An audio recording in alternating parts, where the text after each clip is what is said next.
Hello student. Good evening to all of you. Welcome to my YouTube channel BSc bio वाला। तो बच्चों, आज हम डिस्कस करेंगे फिजियोलॉजी ऑफ निरीज। निरीज में जो फिजियोलॉजी है, जैसे उसका डाइजेशन कैसा है, एक्सक्रीशन कैसा है, रिस्पायरेशन कैसा, सर्कुलेशन कैसा है, ये सब सारी प्रोसेस को आज हम डिस्कस करेंगे।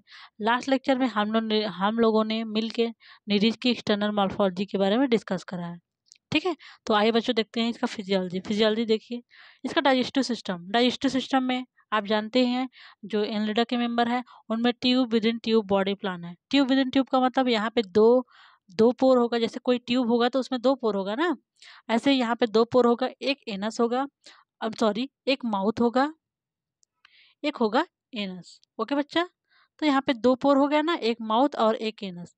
माउथ किस में ओपन होगा? आप जानते ही हैं माउथ किस में ओपन होता है? बकल कैविटी में। तो बकल कैविटी इनका होगा। बकल कैविटी किस में ओपन होगी? फायरिंग्स में। फायरिंग कहाँ होगा? ओइसोफेगस में। ओइसोफेगस इस स्टमक, स्टमक से इंटेस्टाइन। यही सारे जो स्ट्रक्चर हैं, इन सब स्ट्रक्चर को हम लोग एक एक करके देखेंगे।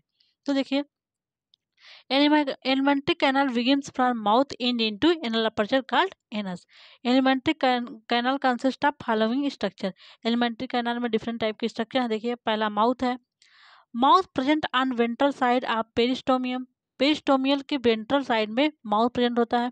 It open into buccal cavity. ये कहाँ खुलता है? बकल कैविटी में। तो माउथ कहाँ प्रेजेंट होता है? Ventral side of peristomium. जो इनका पेरिस्टोमियम है उनके वेंट्रल साइड पे माउथ खुलता है। आपको दिखाए थे माउथ ना, जैसे ऐसे पेरिस्टोमियम था ना, देखिए देखिए, पेरिस्टोमियम था ना ऐसे, और ऐसे प्रोस्टोमियम था। तो यहाँ पे मैंने माउथ दिखाया था ना। अगर मान लीजिए वेंट्रल मान ले रहे हैं, स्क्रीन के पीछे डॉर्सल मान रहे हैं, तो वेंट्रल सरफेस से ये माउथ है।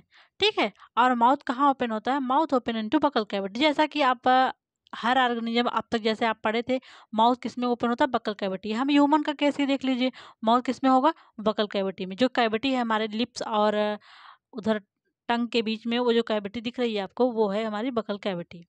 अब देखिए बकल कैविटी क्या है। It is broad circular chamber. जैसे अगर आपको माउथ ऐसा दिखा दिया जाए, जैसे मान लीजिए माउथ, तो माउथ ऐसे बकल कैविटी में, यही ब्रॉड सर्कुलर जो चैम्बर है, यही है बकल कैविटी। जैसे हमारे बकल कैविटी में टीथ है, दांत है ना बकल कैविटी में, तो या ऐसे इनके भी बकल कैविटी में टीथ है। It is broad chamber in which teeth या डेंटिकल या पैराग्नाइथस। इनके जो टीथ होता है उसको डेंटिकल या फिर पैराग्नाइथस भी कहते हैं। क्या बोलते हैं बच्चों? पैराग्नाइथस। तो यह प्रेजेंट होता है। Buccal cavity leads into pharynx. तो बकल कैविटी किस में ओपन होता है? फायरिंग्स में। अब देखिए, pharynx extend up to 4 segment. जो इनका, जैसे मान लीजिए पहला इनका पेरिस्टोमियम है, सेकेंड, थर्ड, फोर्थ। तो फोर्थ सेगमेंट तक फायरिंग्स इनका, फोर्थ सेगमेंट पे इनका फायरिंग्स होता है। ये वाला चौथा सेगमेंट है, यहाँ पे ही इनका चौथे सेगमेंट पे इनका फायरिंग्स होगा। ठीक है, pharynx extend up to 4 segment, 4 segment तक फायरिंग्स होगा। And lined by cuticle. और ये जो फायरिंग्स की वॉल होगी, मान लीजिए अगर ये फायरिंग्स हो तो ये क्यूटिकल के द्वारा लाइंड होगी। ठीक है, one pair of circular teeth, जो उनका बकल कैविटी का टीथ है, उसमें से एक पेयर टीथ जो सर्कुलर होके इलांगेट हो जाता है टू फॉर्म जा। जैसे टीथ इनका मॉडिफाई होकर जा बनाता है, और वो जा कहाँ होता है? फायरिंग्स में। At the posterior end of pharynx. जैसे मान लीजिए फायरिंग्स है, फायरिंग के पोस्टीरियर इंड पे इनका जॉ होगा। ठीक है बच्चा, तो इनके जो फायरिंग्स के पोस्टीरियर इंड पे आप देखेंगे सर्कुलर टीथ मॉडिफाई होकर जा बनाएगा। ठीक है, in pharynx protractor and retractor muscles present. Pharynx में प्रोट्रैक्टर और रिट्रैक्टर दो टाइप की मसल्स होंगी। जब आपको हम फूड फीडिंग मैकेनिज्म पढ़ाएंगे आगे, तो बताएंगे आपको function of protractor and retractor muscle. Okay बच्चा, तो फायरिंग किस में ओपन होगा? ओइसोफेगस में। One pair oesophageal gland. Oesophagus से वन पेयर ओइसोफेजियल ग्लैंड होता है। Oesophagus communicate with intestine. It have one pair oesophageal gland. Oesophagus में एक पेयर ओइसोफेजियल, जैसे मान लीजिए ओइसोफेगस है, तो यहाँ से ओइसोफेजियल ग्लैंड ऐसे एक पेयर लटकी रहती हैं। और ओइसोफेगस किस में ओपन होता है? इंटेस्टाइन में। ठीक है, इनका देखिए, oesophagus open into intestine. Intestine अब होगा कॉइल स्ट्रक्चर। अब rectum, it in last segment में देखिए, इंटेस्टाइन कंटिन्यू एज रेक्टम। जो लास्ट सेगमेंट पाइजिडियम वाला है, उसमें इंटेस्टाइन रेक्टम रेक्टम से कंटिन्यू हो जाता है। Rectum open outside by an aperture called anal aperture. जैसे रेक्टम जिस अपर्चर के द्वारा बाहर खुलता है उसे बोलते हैं एनल अपर्चर। ठीक है, जो पाइजिडियम, जिसको एनल अपर्चर या फिर पाइजिडियम भी बोलते हैं। ये आपको हमने इनका डाइजेस्टिव सिस्टम का फिगर दिखा रहे हैं, देखिए आप लोग। ये देखिए उनका प्रोस्टोमियम है और पेरिस्टोमियम। यहाँ इनका सिराई है, टेंटिकल है, प्रोस्टोमियल पाल्प है, आई है। ये सब तो स्ट्रक्चर आपको हेड वाले में दिखा देते हैं। अब देखिए इनका जो माउथ होगा, यहाँ पे ये माउथ है, तो माउथ किस में ओपन होगा? देखिए ये ब्रॉड चैम्बर है ना, आपको ये ब्रॉड चैम्बर दिख रहा है, यही इनका, ये है इनका बकल कैविटी। और ये सब जैसे ये है नहीं है, छोटे छोटे पत्ते माइन्यूट से ब्लैक ब्लैक, आपको ये सब दिख नहीं रहे, ये है डेंटिकल। ठीक है, यहाँ आप इनको दिखाया गया है डेंटिकल, ये माइन्यूट जो छोटे छोटे यहाँ पे हैं, आप देखिए ये है डेंटिकल। ये इनका है, ये जो ऐसे देख रहे हैं आप लोग, ये है फायरिंग्स। और फायरिंग्स का ये है जा, ये जो ब्लैक से है ये है जा, ये है जा। फिर से बताइए, देखिए ये माउथ होगा इनका, माउथ किस में ऊपर होगा? Buccal cavity. बकल कैविटी में ये सब डेंटिकल, इनके दांत होंगे। फिर ये देखिए जो ब्रॉड चैम्बर, ये दिख रहा है, ये इनका, ये है इनका फायरिंग्स। और फायरिंग्स में क्या है? जा, ये टीथ का ही मॉडिफिकेशन है।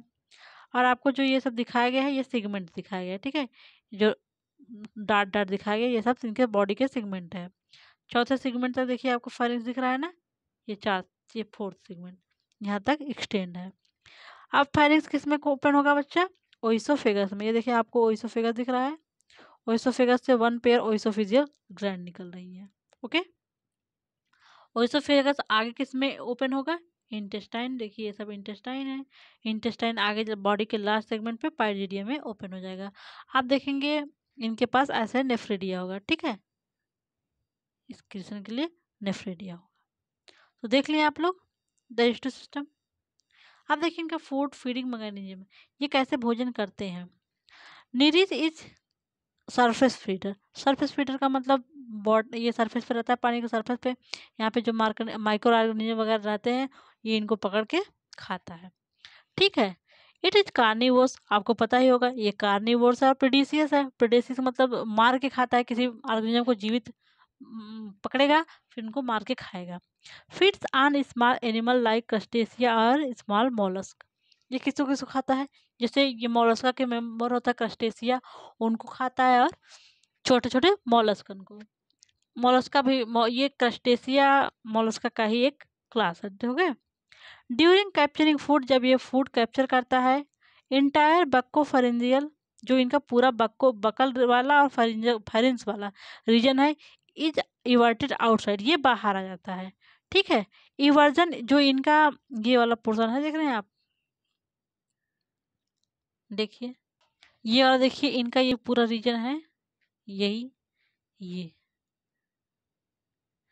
जब ये भोजन करते हैं ना, जब भोजन को पकड़ना होता है इनको, ये पूरा इनका ये रीजन बाहर हो जाता है, इसी को बोलते हैं इवर्जन ऑफ बक्कोफेरेंजियल।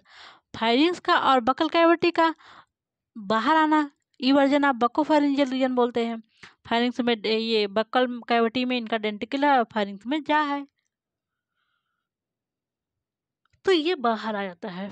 और ये इवर्जन किसकी तरह कारण होता है? इवर्जन होता है during capturing of food entire buccopharyngeal region is everted out, ये पूरा बाहर आ जाता है। Eversion is caused by pressure of coelomic fluid and contraction of protractor muscle. जो इनके बकल फायरिंग्स में प्रोटेक्टर मसल हैं, वो कंट्रैक्ट हो जाती हैं, कंट्रैक्ट हो जाएंगे नहीं, ये एक्सटेंड होंगी। ठीक है, एक्सटेंड होके तब अगर बकल फेरेंजियल इनका बाहर निकल जाएगा। और ये क्या करते हैं, ये फूड को अपने अंदर अपने डेंट पकड़ लेती हैं टेंटिकल से, जैसे उसको पता करेंगे टच करके ये फूड है, तो उसको पकड़ के अपने अंदर ले लेंगे। और जब फूड पकड़ लेंगे तो रिट्रैक्टर मसल के द्वारा ये अपने बकोफेरेंजियल रीजन को अंदर ले लेती हैं। ठीक, यही इनका फूड फीडिंग मैकेनिज्म है। तो इनका फूड फीडिंग मैकेनिज्म आपको समझ में आया। जब ये भोजन ले लेंगे बकल कैविटी से, तो फिर आएगा इनके ओइसोफेगस में, इंटेस्टाइन में मेजर पाचन होगा, और वहीं से एब्जॉर्प्शन होगा। जो एक्सक्रीटरी वेस्ट मटेरियल है वो एनस से बाहर डिस्चार्ज कर दिया जाएगा। अब देखते हैं हम लोग रिस्पायरेशन। क्या देखेंगे बच्चों? रिस्पायरेशन। देखिए यहाँ पे respiration occurs by lobe of parapodia and dorsal integument. जब मैं फंक्शन ऑफ पैरापोडिया बता रही थी उस टाइम मैंने बताया था पैरापोडिया भी कभी कभी रिस्पायरेशन में हेल्प करता है। ठीक है।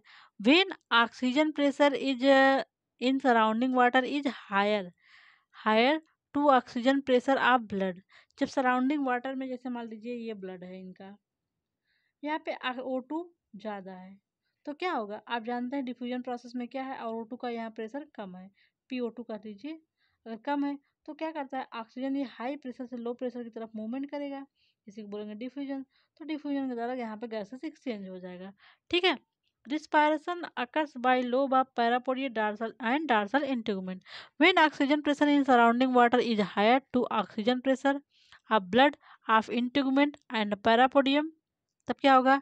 O2 comes into tissue, oxygen tissue में आ जाएगा और CO2 go outside in water due to diffusion pressure. तो इनमें रिस्पायरेशन कैसे होता है? डिफ्यूजन प्रेशर के द्वारा। अब आपको देखना है सर्कुलेटरी सिस्टम। क्या देखना है आपको? Circulatory system. ये सर्कुलेटरी सिस्टम का फिगर है। आपको तो मैंने स्टार्टिंग में ही बताया था इनका सर्कुलेटरी सिस्टम कैसा होगा? Close type. क्लोज टाइप का मतलब यहाँ पे ब्लड वेसल्स पाया जाएगा। ओके। तो सर्कुलेटरी सिस्टम देखिए, ब्लड इनका कैसा है? Blood is red in colour. इनका ब्लड लाल कलर का है क्योंकि इनके प्लाज्मा में हीमोग्लोबिन पाया जाता है। इन ब्लड प्लाज्मा और कार्पसेल्स प्रेजेंट। जैसे ब्लड का कंपोजिशन आप पढ़ेंगे तो बताया जाएगा ब्लड में दो पार्ट होता है, दो चीज़ प्रेजेंट होता है, ब्लड कार्पसेल्स और प्लाज्मा। वैसे ही इनके ब्लड का कंपोजिशन है प्लाज्मा और कार्पसेल्स, दोनों प्रेजेंट होते हैं। Haemoglobin dissolve in plasma. Haemoglobin जो है इनके प्लाज्मा में डिजॉल्व होता है, इसलिए इनका ब्लड रेड दिख रहा है। ठीक है। In Nereis close type of circulatory system present. क्यों? क्योंकि इनका जो ब्लड बहेगा वो वेसल्स में बहेगा। So blood flow in blood vessels. Main blood vessels in Nereis are, जो निरीज में मेन ब्लड वेसल्स हैं वो दिए गए हैं। ठीक है। देखिए यहाँ पे हार्ट नहीं प्रेजेंट होगा, यहाँ की वेसल्स ही कंट्रक्टाइल होती, कंट्रैक्ट करती हैं और ब्लड इसी में फ्लो करता है प्रेशर के साथ। ठीक है। तो यहाँ पे ब्लड वेसल्स देखिए लगभग मेनली 3 प्रकार की हैं। Longitudinal blood vessels, transverse transverse or, commissural vessel और सेगमेंटल इंटेस्टाइनल वेसल।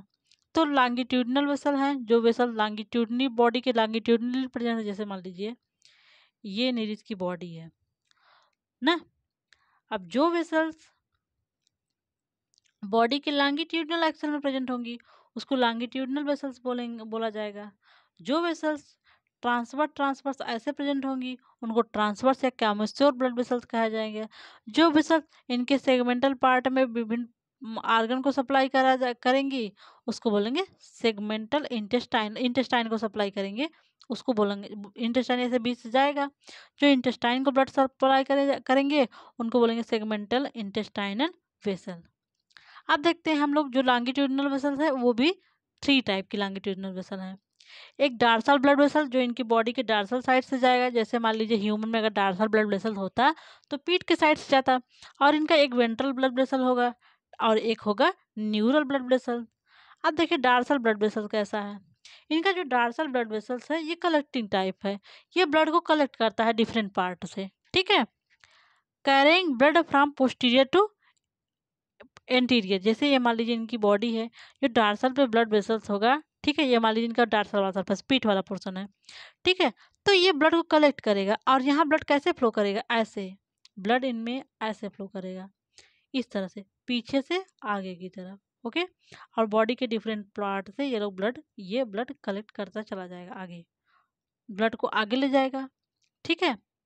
अब देखिए जो वेंट्रल ब्लड वेसल्स है, जो बॉडी के इनकी वेंट्रल साइड पे, वेंट्रल मतलब पेट के साइड प्रेजेंट होगा, वो भी देखिए ये क्या होगा, ये बॉडी में ब्लड को डिस्ट्रीब्यूट करेगा। अब ब्लड इसमें कहाँ फ्लो करेगा? एंटीरियर से पोस्टीरियर की तरफ।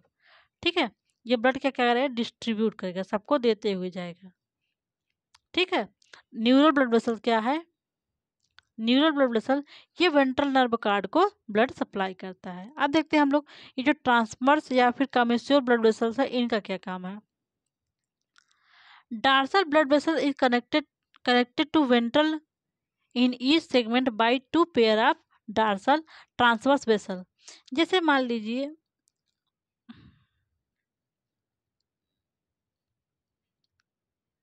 जैसे देखिए जो ये डार्सल ब्लड वेसल्स होगा और वेंट्रल वेसल्स होगा, जो डार्सल और वेंट्रल ब्लड वेसल होगा, जैसे आपको बताएं, ये देखिए जैसे मान लीजिए डार्सल ब्लड वेसल्स है और इसी के पीछे वेंट्रल ब्लड वेसल्स है ना, तो उनको कनेक्ट करने के लिए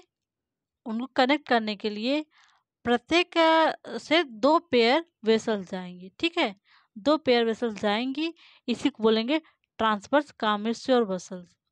ये क्या करते हैं, it supply blood to parapodia alimentary canal and integument of dorsal surface. Dorsal vessels क्या करती हैं, is connected to ventral vessel. जो डार्सल वेसल्स है वह वेंट्रल वेसल से कनेक्ट होती हैं in each segment by 2 pair of transverse vessel. आइए आपको दिखाते हैं फिगर में, देखिए ये एक सेगमेंट में आपको स्ट्रक्चर दिखाया गया है। ओके, ये देखिए ये जो है ऐसा सीधे एक सेगमेंट की बात है, ऐसे हर सेगमेंट पे जुड़ जुड़ के वेसल्स बनेगा। तो ये डार्सल सेगमेंट हो, डार्सल ब्लड वेसल्स है, ये वेंट्रल ब्लड वेसल है। अब डार्सल और वेंट्रल ब्लड वेसल को जोड़ने के लिए क्या है, कमिश्योर है। क्या नाम है उसका, देखिए उसका क्या नाम, ट्रांसवर्स या कामिस्यूरल वेसल। आइए देखते हैं ट्रांसवर्स वेसल।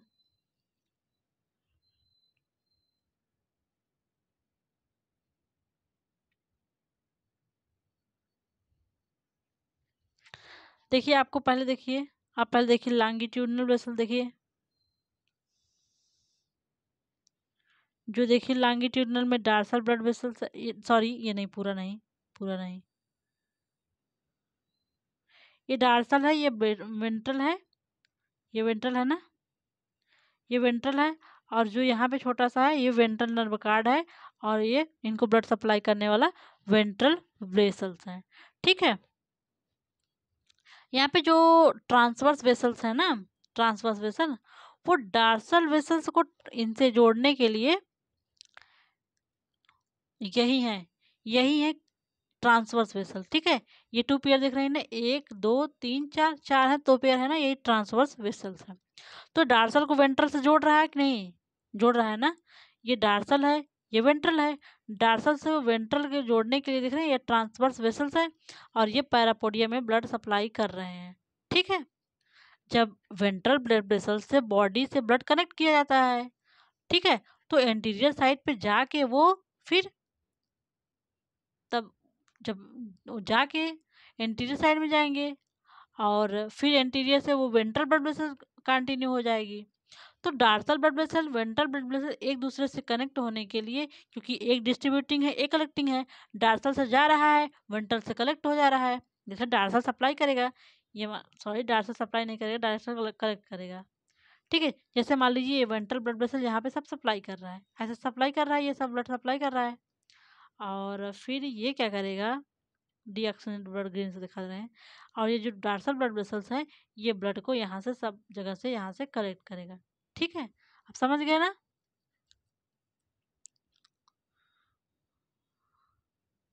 अब सेगमेंटल इंटेस्टाइनल वेसल्स क्या है, ventral vessels give off 2 pairs of intestinal vessels in each segment. प्रत्येक सेगमेंट में 2 pair intestinal vessel for the capillary network in gut wall. जो इंटेस्टाइनल वाल है वहाँ पे ये कैपिलरी नेटवर्क बनाते हैं। From there blood are return to dorsal vessels by other 2 pair of intestinal vessels. आइए आपको दिखाते हैं इंटेस्टाइनल वेसल्स।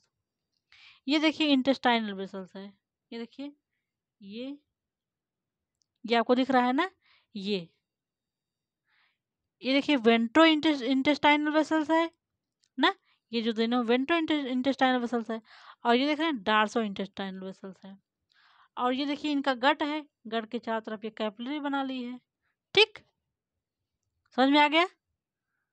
अब इनका सर्कुलेटरी सिस्टम आपको समझ में आया कि नहीं, कैसे, देखिए वेंट्रल ब्लड वेसल्स क्या है, सबको सब ब्लड सप्लाई कर रहा है, ये एक सेगमेंट की बात हो रही है, ये एक ही सेगमेंट की बात हो रही है, एक सेगमेंट में ये इनका पैरापोडिया वाला स्ट्रक्चर दिखाया गया है, ओके। डार्सल, ये डार्सल ब्लड वेसल्स है, ऐसे पाइप की तरह पूरी बॉडी में फैला होगा, ऐसे होगा डार्सल, इसके पीछे वेंट्रल होगा। जब इसका हम लोग एक एक सेगमेंट इनका टीएस काट के देखेंगे ऊपर से, टीएस में देखेंगे हम लोग, तो हम लोग को दिखेगा ना डार्सल ब्लड वेसल जैसे सभी को ब्लड सप्लाई किया, सॉरी वेंट्रल ब्लड सप्लाई किया। तो डार्सल क्या किया, ये क्या करेगा, ये ब्लड जो ये ब्लड को यहाँ पे लाएगा, फिर ये आगे भेजेगा ऐसे ही। ओके। और जब यहाँ जो ये वेंट्रल ब्लड वेसल्स है, यहाँ पे ऑक्सीजनेटेड ब्लड है, यहाँ से इंटेस्टाइन को जाने के लिए इंटेस्टाइनल वेसल्स है। ठीक। और सेगमेंटल इंटेस्टाइनल ब्लड वेसल वो है। मैकेनिज्म ऑफ सर्कुलेशन, आइए आपको सर्कुलेशन का मैकेनिज्म बता देते हैं। हार्ट एब्सेंट, आप तो जानते हैं हार्ट यहाँ पे नहीं। Blood remain in constant circulation through vessels contraction, इनका ब्लड हमेशा सर्कुलेट करता रहता है किसके द्वारा, वेसल्स, वेसल्स के द्वारा, क्योंकि इनकी वेसल्स कंट्रक्टाइल होती हैं। Dorsal blood vessels in collecting type, dorsal blood vessels जो इनका है वो कलेक्टिंग टाइप है, वो ब्लड को कलेक्ट करता है। ठीक। इट है मोस्ट पावरफुल कंट्रैक्शन, इसके पास बहुत ही कंट्रैक्शन का बहुत ही पावर होता है। इट, यहाँ पे इन लिखिए, in dorsal blood vessel blood flow from posterior to anterior end, आप जानते हैं पीछे जैसे एनस से इनके हेड की तरफ आएगा। Whereas blood flow opposite in ventral blood vessel, जो इनका वेंट्रल ब्लड वेसल्स है उनमें अपोजिट ब्लड फ्लो करेगा, that is anterior to posterior. Ventral blood vessels is distributing type और डार्सल क्या था, collecting type. Both transverse and intestinal vessel ventral vessels send blood to different part of body, जो ventral blood vessel से transfer और intestinal blood vessel हैं, ये सब body के डिफरेंट पार्ट में ब्लड को सप्लाई करती हैं। ठीक है। और सप्लाई कर देंगी तो डार्सल ब्लड वेसल इसको कलेक्ट कर लेगा। ओके। एक्सक्रीटरी सिस्टम, आपको सर्कुलेटरी सिस्टम समझ में आ गया अच्छे से।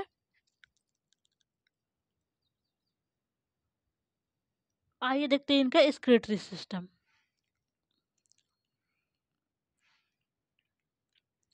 इन निरीज excretion occurs with the help of nephridia, आपको तो पता होगा इनके एक्सक्रीशन के लिए नेफ्रेडिया होता होगा। In present in all segment of body except anterior and posterior segment. Nephridia आप जानते हैं हेड वाले सेगमेंट पे और पाइलिडियम पे नेफ्रेडिया नहीं प्रेजेंट होगा, और ट्रंक के आल सेगमेंट पे प्रेजेंट होगा। नेफ्रेडिया में 3 पार्ट होगा, इनकी बॉडी होगी, anterior prolongation of body and coiled ciliated tube. ठीक है। बॉडी क्या है, बॉडी इज ट्राइंगुलर, इनकी बॉडी कैसी होगी, ट्राई एंगुलर। ठीक है, कैसी होगी, triangular. In outline oval in shape, oval shape होगा। Lie at the base of parapodium in a transverse fashion, parapodia का जो बेस है वहीं पे प्रेजेंट होगा नेफ्रेडिया। यहाँ पे आपको एक बार नेफ्रेडिया दिखाए थे हम, ये देख रही है, ये है नेफ्रेडिया, ये देखिए ये है नेफ्रेडिया, ऐसे ही नेफ्रेडिया होता है, ऐसे देखिए कोनिकल शेप है ना, ऐसे ही। ये इसका नेफ्रेडियो पोर है, यहाँ से पोर है जो मैं आपको जब पैरापोडिया दिखा रही थी, नेफ्रेडियो पोर आपको दिखाए थे ना पैरापोडिया में, वही।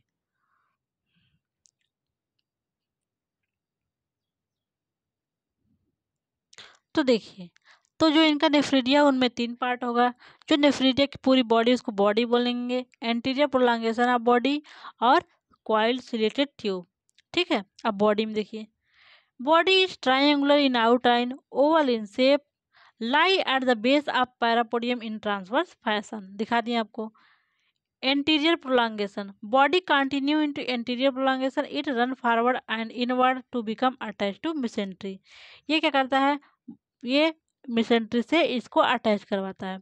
कॉइल्ड सिलेटेड ट्यूब, अगला क्या होगा नेफ्रिडिया में, coiled ciliated tube is fused, is is housed in the body cavity and in the anterior is the anterior prolongation of nephridium, ये नेफ्रिडियम का एंटीरियर प्रोलॉन्गेशन है। External opening of tube is nephridiopore, जो tube होती है उसका जो interior opening है उसको बोलेंगे nephridiopore. Nephridiopore present near ventral cirrus of parapodium, हमने आपको पैरापोडियम के बगल का जो वेंट्रल सिरस था वहाँ पे नेफ्रिडियोपोर आपको दिखाया था, देखिए।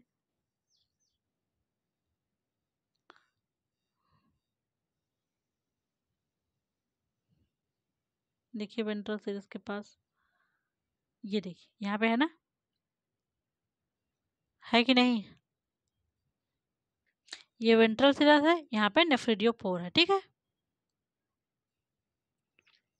Inside the body the tube following A zigzag course, जो बॉडी है नेफ्रिडियोपोर का, जो इनकी ट्यूब है वो जिगजैग मैनर में ऐसे कॉइल्ड होती है, ठीक है। And ultimately pass it through the anterior prolongation to open as nephrostome. किसमें ओपन होता है? नेफ्रोस्टोम में इन प्रोसीडिंग सीक्वेंस सेगमेंट, अगले सेगमेंट में एक ओपन होने के लिए नेफ्रिडियोस्टोम है, ठीक है। आपको नेफ्रिडियोपोर का स्ट्रक्चर दिखा रहे हैं। ये देखिए, इसकी बॉडी आपको ट्रायंगुलर दिख रही कि नहीं दिख रही ना? ये इनका क्वाइल्ड सिलेटेड ट्यूब है, इनका जो ये क्वाइल्ड ऐसे से ऐसे ट्यूब नहीं है, यही क्वाइल्ड सिलेटेड ट्यूब है। और सिलेटेड ट्यूब की ओपनिंग क्या है? नेफ्रिडियोपोर, ठीक है। पोस्टीरियर जो ओपनिंग है वो नेफ्रिडियोपोर है, और एंटीरियर ओपनिंग क्या है? नेफ्रोस्टोम। ये नेफ्रोस्टोम अगले नेफ्रिडिया से कनेक्ट होगा, ये नेफ्रोस्टोम में ये नेक है, ठीक। आपको दिख गया ना? ये इनकी ट्रायंगुलर बॉडी है, और इसमें नेफ्रिडियल ट्यूब्यूल है। नेफ्रिडियल ट्यूब्यूल की जो पोस्टीरियर ओपनिंग है वो नेफ्रिडियोपोर बोलते हैं, ये बाहर खुलती है वेंट्रल साइरस के बगल, यहाँ से बाहर खुल जाती है ये। और ये जो अगले सेगमेंट से कनेक्ट करेगी वो बोलेंगे नेफ्रोस्टोम, जो कि सिलिएटेड है, ठीक है। ये इसका नेक है, और इसमें जो इपिथेलियम है वो सिंसाइटियम है, ठीक। आपको समझ में आएगा नेफ्रेटिक स्ट्रक्चर? नेफ्रेटिया आपको पूछ सकता है, ठीक। सेंसरी आर्गन, सेंसरी आर्गन इन निरीज, आपने तो देखा था आई कितनी थी इसमें? 2 पेयर थी। ये फोटो रिसेप्टर होगा। ऑल्फैक्टरी आर्गन या न्यूट्रल आर्गन, ऑल्फैक्टरी आर्गन ये कीमो रिसेप्टर होंगे, केमिकल नेचर ऑफ वाटर को बताएंगे, ठीक है। इसको नुक्कल आर्गन, नुक्कल आर्गन देखिए वेरी शॉर्ट में पूछा जा सकता है, आप लोग ध्यान दीजिएगा।